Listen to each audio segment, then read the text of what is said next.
Hey guys, it's your girl Kizzy Rock, and yes, Kizzy Rock is my birth given name. Happy Thursday. I want to say hey to all my subscribers, new as well as season. I got to work for you.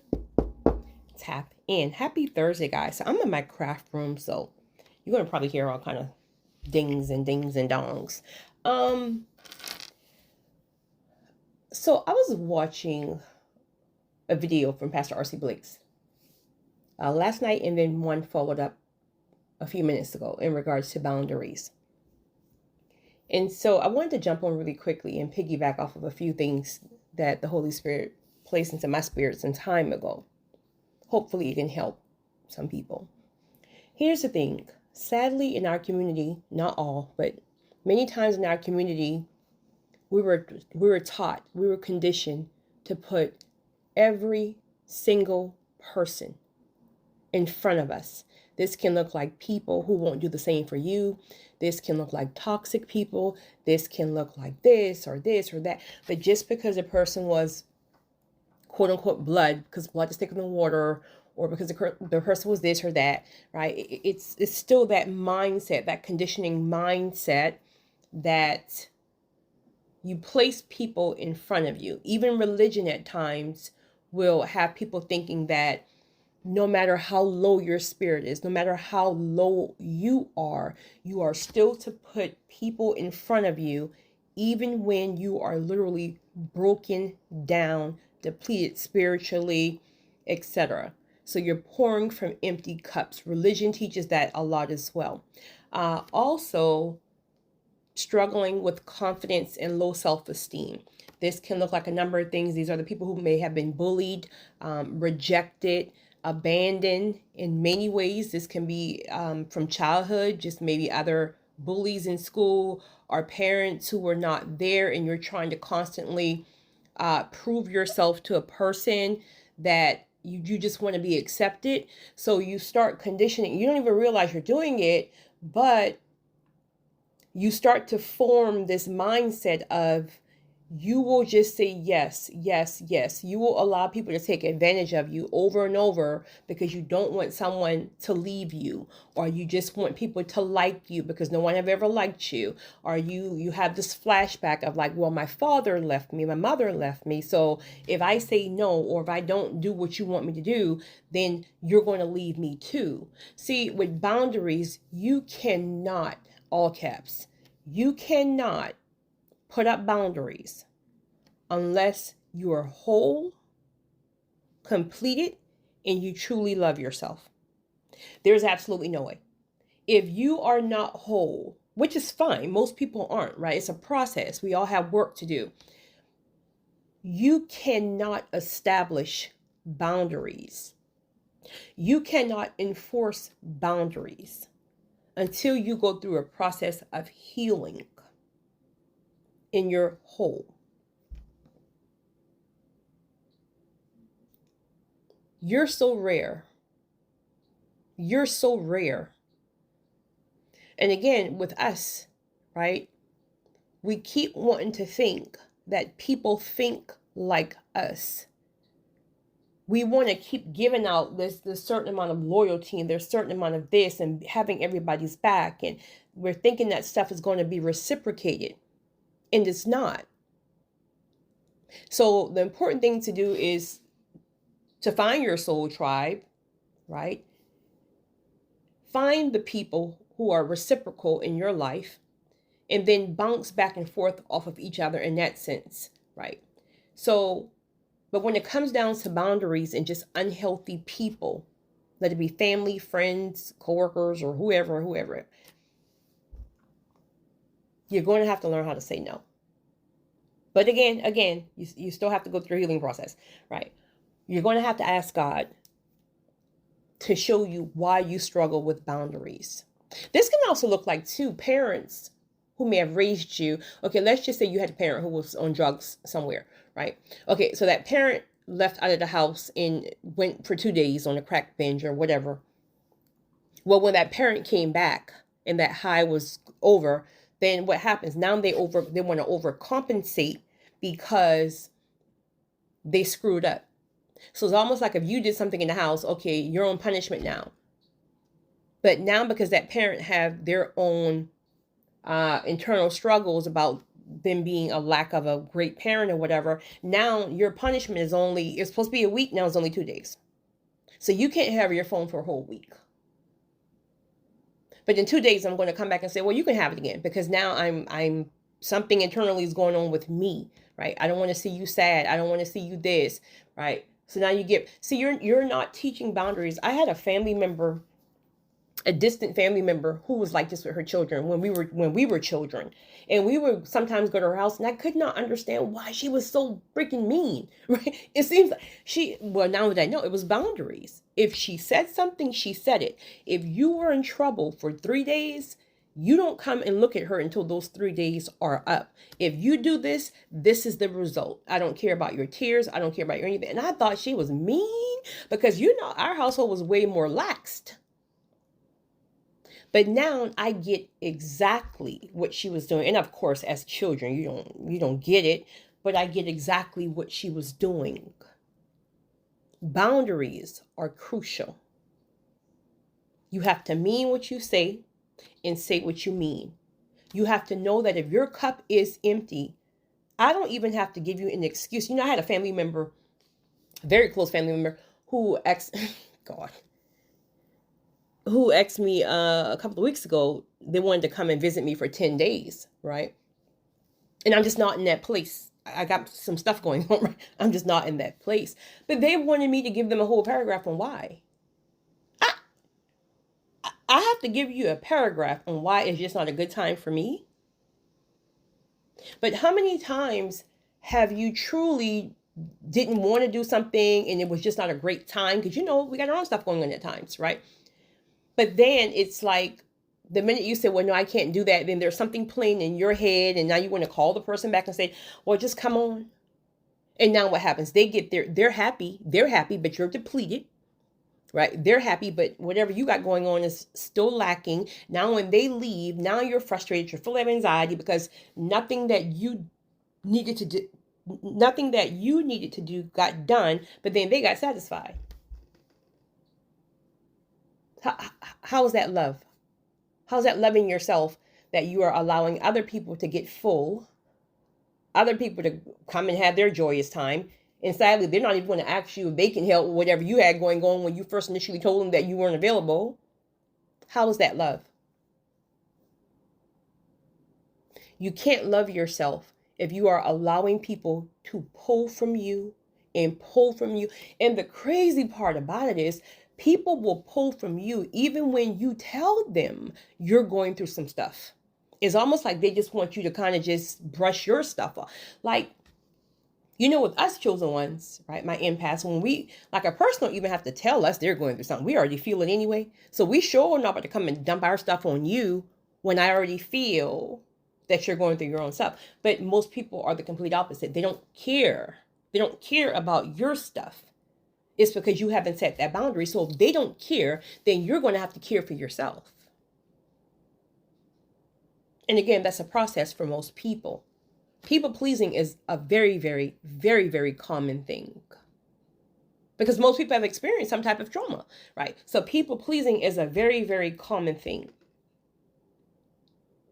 But once you get to the place where you've gotten, and sometimes it may always be a struggle, if that's kind of like your default setting, right? Something triggers it, but you have to be intentional about recognizing how you feel. I'm finally at a place that if you can't respect my boundaries, there's something happened where I don't even like you anymore. I can't even explain it. It's crazy. It's almost just like, I will side eye you. I don't even like you anymore, because it's like you're not even respecting my boundary. So here's the thing. The higher God takes you, the more things you have to steward. See, when you don't have anything to steward, right? You can let people pull at you. You can let your kids call you. Your kids is 47, but they haven't worked in 9 years. You're paying their child support. You 85, and you got 3 jobs. You work at Taco Bell, you work at McDonald's, and you work at Sears. Is Sears even still open? I don't even know. You're catching the bus, honey, with your Bengay to pay your son's child support. He's 47 and he playing Xbox and he's still making babies, and you taking care of all of them. You let his baby mama, who's whatever, call you about what he's doing. They should be taking care of you at this point. You're letting that friend call you, who husband then cheated on her 37 times in the last 6 months.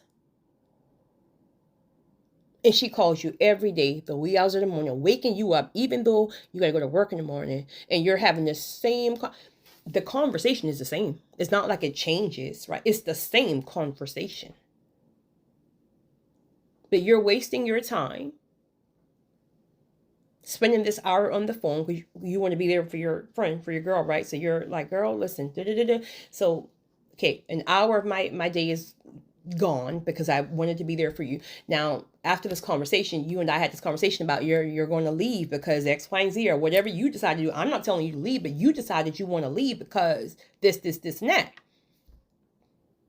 Now, tomorrow come, you're calling with the same, girl, do you know he cheated again? Well, I mean, have you even packed up and left the house yet, or are you still there? Well, I'm just still there because, so why the hell are you calling me? I think I just had a moment because I don't know where that came from. Why are you still calling me with the same? And I'm speaking a little, well, I guess I'm not speaking low. I have my window up in my craft room. So I'm trying to but I just had a moment. Why are you calling me and you have done absolutely nothing to put into action what we spoke about yesterday? You know why you're calling me? Because nobody else will listen to that foolishness. Nobody else got time for that. See, people know who they can call and dump and dump and dump and dump and dump and dump and dump. Now because listen, life is beautiful, but life is hard. Let's just keep it real. So you got your own stuff going on. You got your stuff. Seriously, not even their stuff yet. You got your own stuff because certain days bring on certain frustrations or whatever. So now you got your whole day of stuff going on. And you're carrying, especially if you're an empath like I am, now you're carrying this person's stuff as well. So you got your own struggles about today. And now this heaviness of your friends crying, right? You're replaying this conversation because she's really a great person. She's crying, she's hurt. And as empath, we don't want nobody else to hurt. But God have to really shift some things around. God have to teach you boundaries. Okay, sis, I'm here for you. I got your back. Let's talk. However you need me, I got you, right? But now when you call me tomorrow or even a couple of more times, I can't have the same conversation. What are we going to do from here? Right? Because we already spoke 2 days about how trifling he was. We spoke about the side chick. We spoke. What are we going to do? What are we going to do? What's the next step? Do you even want my opinion and my advice that you're asking for? Or do you just want to vent? Because if you just want to vent, I'm here, vent. Then I won't even waste my time giving you anything. I'll just listen to you. But don't waste people's time and ask for advice. And then when you give advice, you're still in the same place. That's disrespect. But see, you can't even see that as disrespect if you don't respect yourself. And you can't respect yourself until you learn to love yourself. You can't learn to love yourself until you allow God to heal you through an intentional healing season or submitting to the one that He's taking you through. One thing that a lot of people don't talk about is once you come out of a healing season, you barely like people anymore. It's the weirdest thing because most people in the world are already toxic. So before you're healed, right? Then it seems like everybody in the world is normal because most people are unhealed. Most people are walking around with unaddressed trauma. Let it be through a bad marriage, through a bad childhood, through a bad this, bad that, whatever. Most people are unhealed. So it's kind of normal It's the majority of people. But once you go through a healing season, it shrinks your pool in every single area because you don't have a lot of healed people. So it's like most people disturb your spirit. All you want is peace. And if you disturb my peace, then you got to go. If you disturb my peace because I have a lack of boundaries, then that's on me. But if you're not trying to disturb my peace because you don't want to respect my boundaries, I'm cutting you off, period. We were taught so many unhealthy things as the Black community. Again, not everybody, right? But we were taught so many unhealthy things. We were taught to just do it all for everybody. This is why our freaking mental health are such a struggle at times. We're full of anxiety. We're full of this. Our nerves are bad. All that foolishness. Because we don't know how to put up proper boundaries. Because we weren't taught it. Somebody have to make the change. You'll be surprised when you start making a change, how the people in your lives will start making a change. I ain't got time. Leave me alone. I'm not coming to the cookout where you got 25 uncles who done molest the whole family and everybody's sweeping it under the rug. I'm not coming to the baby shower of the cousin who slept with my ex-boyfriend, and none of this is my life, y'all. Making a point. I'm not coming to the baseball. I'm leave me alone. And we don't owe you an explanation. No is no. I can't is I can't. Black people, some were taught to sweep secrets under the rug. But yet you want people to be in the same room with these individuals who trigger you all over again because somebody used to bust somebody's head every 3 seconds with bottles in the house that you would go to sleep with your cousins. Your auntie was you want people to be in a room with siblings who hate them because blood is blood. Blood is thicker than water.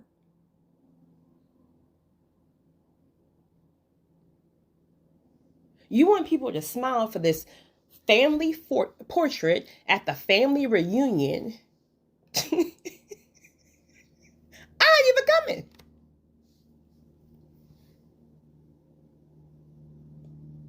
Nobody got time for that nonsense. Once you discover your peace, your soul tribe is easy to identify. Once you start identifying your soul tribe, which are people who have just elevated as well, right? That's really all you want. That's all you want. Boundaries. No. This happens frequently. Now, this is personally for me. Everybody in my personal life knows I hate, and I don't even like to use the word hate, but I hate talking on the phone. I guess it's just the empath in me. I don't know what it is. It's just too much going on because most people house got pots and pans. You got kids. It's overwhelming. It stimulates me because I have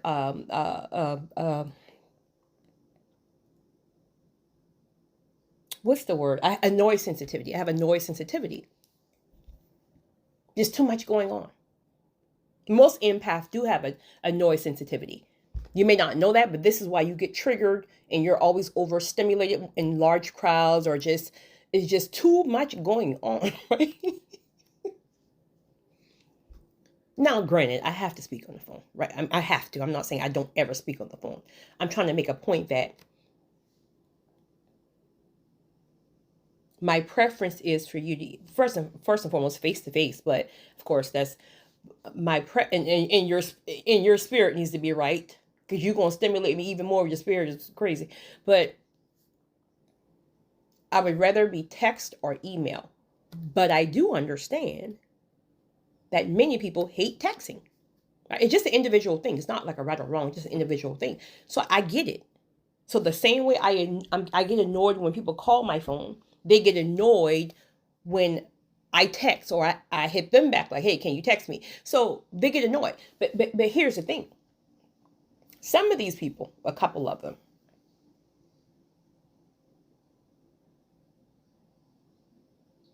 they would rather me remove my boundary